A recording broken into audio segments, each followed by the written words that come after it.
So I really liked the Batman. I think out of every interpretation of this character, it is one of the best, most accurate comic book portrayals, just in terms of the cinematography, of the scope, of everything that makes a comic book a comic book. It got the tone, it got the characters, it got everything right that makes Batman Batman. And when I was watching that film, it really struck me. We don't see this a lot for other characters in the DC universe. They don't get these standalone stories that are vibrant, that are cool, that just are comic books in this format. So, in this video, and in a subsequent series of videos I will be doing after this, we're going to be taking a look at one character in the DC Pantheon that I want to make a movie similar to the Batman for. And I'm calling this series The Batmaning of. Silly title, who cares? That's what we're doing. Welcome to The Batmaning of.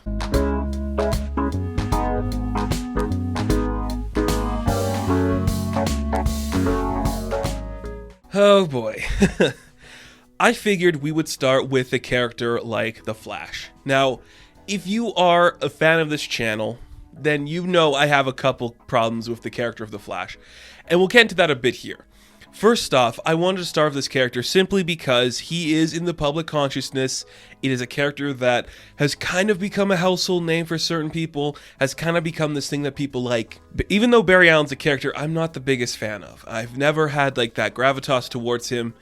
I think he represents one of the most important things of comic books and everything. He is one of the most influential figures in the comic book space, and in my opinion, one of the true definitions of a hero.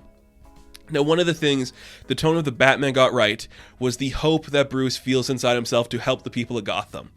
And one of the things I really like about the character of Barry Allen is like, it's baked into his character, it's steeped in everything about him. He wants to help the people in his life, he wants to help the people, he fights. He is one of the few heroes who is fully supportive of his villains getting, better and getting help and becoming a better version of themselves.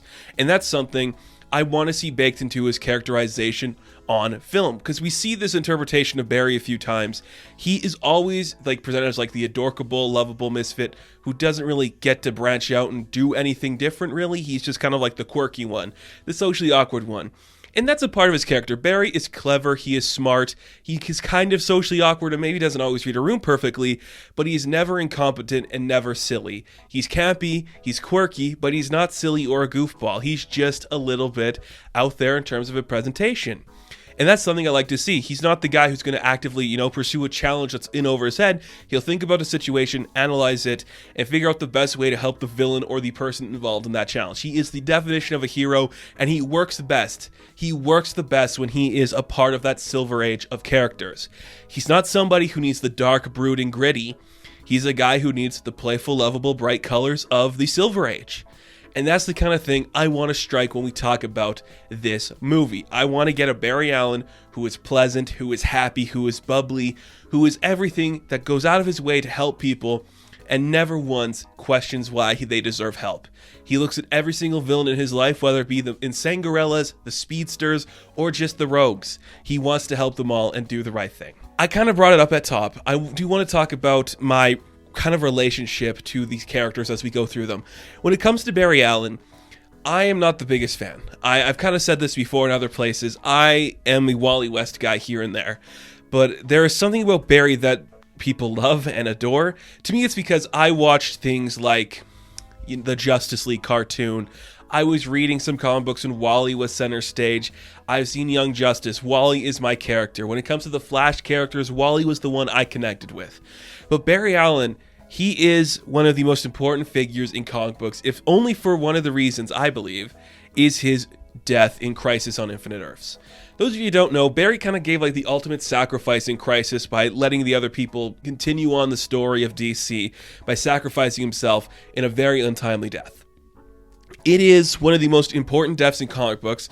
It stayed his death for a very long time, and it just shows you that Barry Allen is the type of guy who is going to make the sacrifice play. And that to me is one of the most important things about his character that sometimes get overlooked. He is confident, he is clever, and he is a hero. He is the definition of a good guy, of a pleasant man who's going to do the right thing in the end to sacrifice himself for the greater good. There's no coyness to it. He is just simply going to show up, perform well, and get the job done. And that is an important thing that I love about his characterization, and one of the things I love about his character. Oh boy, here we go. Let's talk about the other live-action interpretations we have seen of Barry Allen. First off, we have John Wesley Shipp in the 90s TV show The Flash. And he is good. Like, I'm not going to say it's the best interpretation, because it's probably not. He is the most simplest a simple could be when it comes to interpreting the Flash.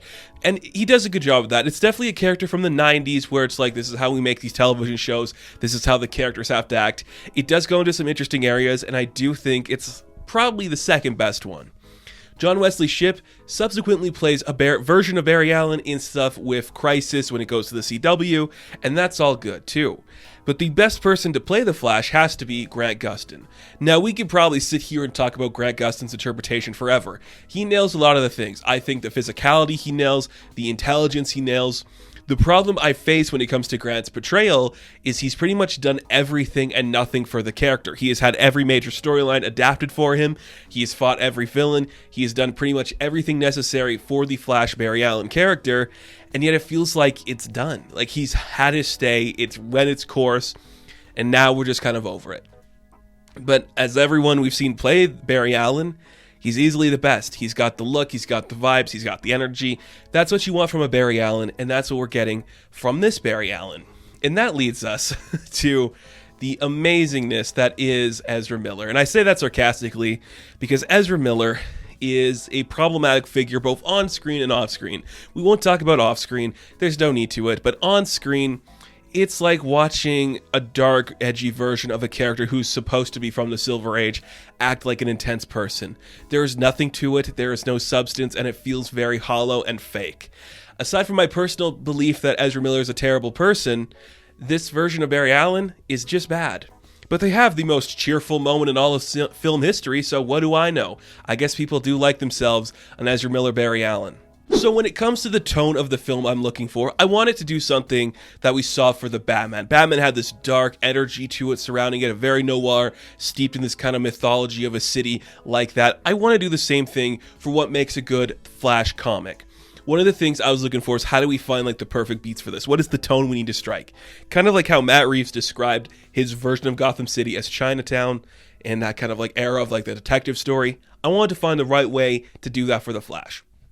So I described it as like this blend of like this quirky, bright energy where everything's kind of shiny and pristine and everybody's having a good time. The city itself is just so colorful and alive, kind of just like a poor man's Metropolis. Not in the saying that Metropolis is better than Central City.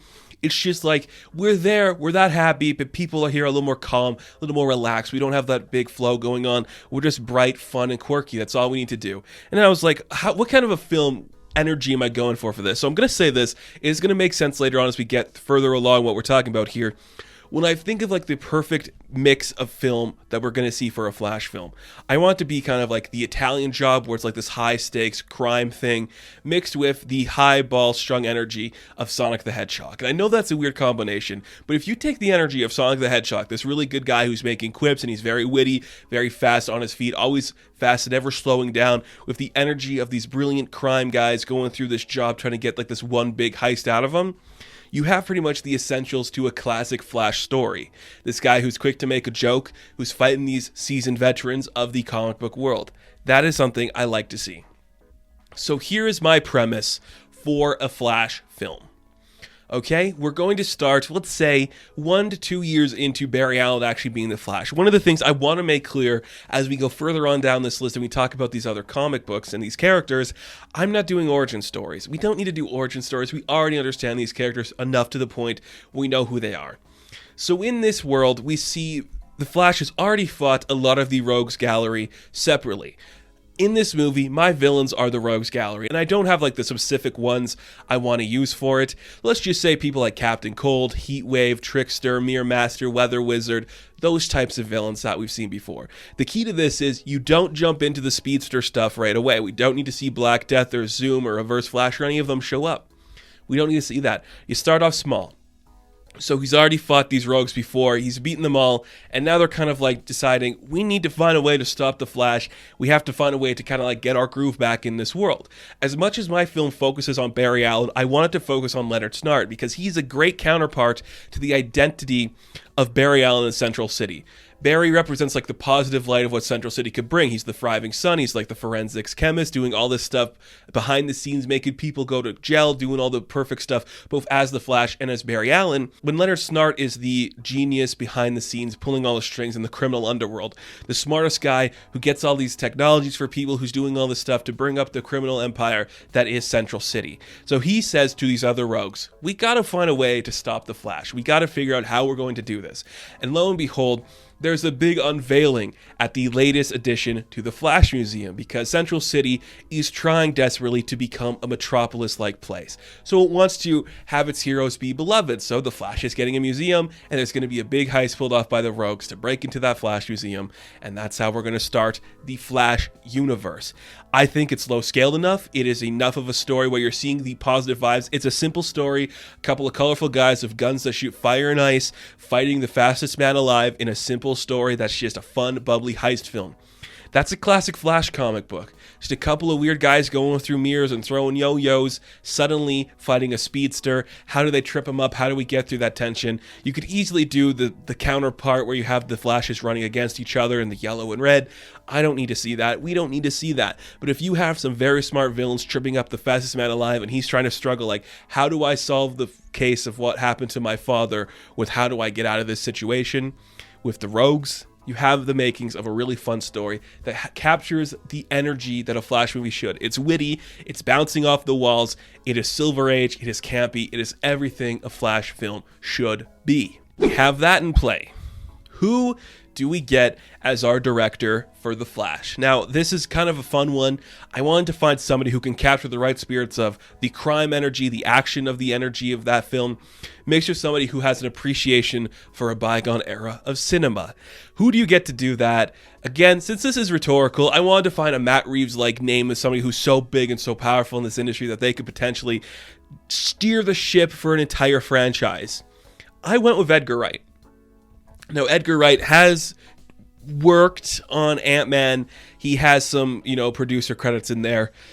But this is different. This is literally a heist story, which is in his wheelhouse. It's literally just a character who is so fond of an era before. You can talk about like the old ideas of like Max Mercury, and you can talk about the old ideas of Jay Garrick, and just have Barry Allen just so quirkily be involved in that world and be connected to everything involved in it. Edgar Wright has the perfect energy for the wit, the humor, and the nonstop thrill ride that could be the Silver Age classic brought to life. And I think that'd be such a great fit that would work so well for this. And when you got somebody like Edgar Wright directing, you need a talented actor who's going to take on the role of Barry Allen. And to me, you need someone who is the perfect mix of the adorable hero, the quirky wit master, and somebody who could potentially go to those areas that are just a little silly, that feel authentic, with the great voice that you could put behind the mask. I went with Jack Quaid. Now, Jack Quaid's got the right build, he's got the right smirk, he's got the right attitude to make something very special out of this. I would be so impressed to see what he could do in this role. And of course, you have to have the side characters, the supporting ones. I say you do Iris. You have to do a love story eventually. That's one of the most important things about these classic comic books that you do. Iris is a great addition to that. You can throw in anybody else you want at the Central City Police Department. Personally, I just like the idea of Barry and Iris trying to find time to be together while he's running around the city, fighting all these rogues and trying to find the time to balance his love life. It's classic and it's silly, but that's the Flash. He's a little bit silly, a little bit vintage, doing all these weird stuff, very campy, very cool, but still a character people respect. I'd imagine, again, you mix the Sonic the Hedgehog with the Italian Job, you get a little bit of the Sam Raimi Spider-Man in there. That is how you tell a perfect Flash story. The tone of Central City is a young man's metropolis, and you see these rogues coming together to find a way to stop the man who keeps foiling them by robbing the museum of his new monument. I think that's really fun. It could do something cool to the Flash character, and that is exactly what I want to do to Batman up the Flash.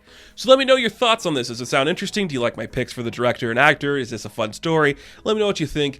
And I will be back soon to talk about another hero, and I cannot wait to get into that. So thank you guys so much for watching this video. Be sure to like and subscribe to the channel.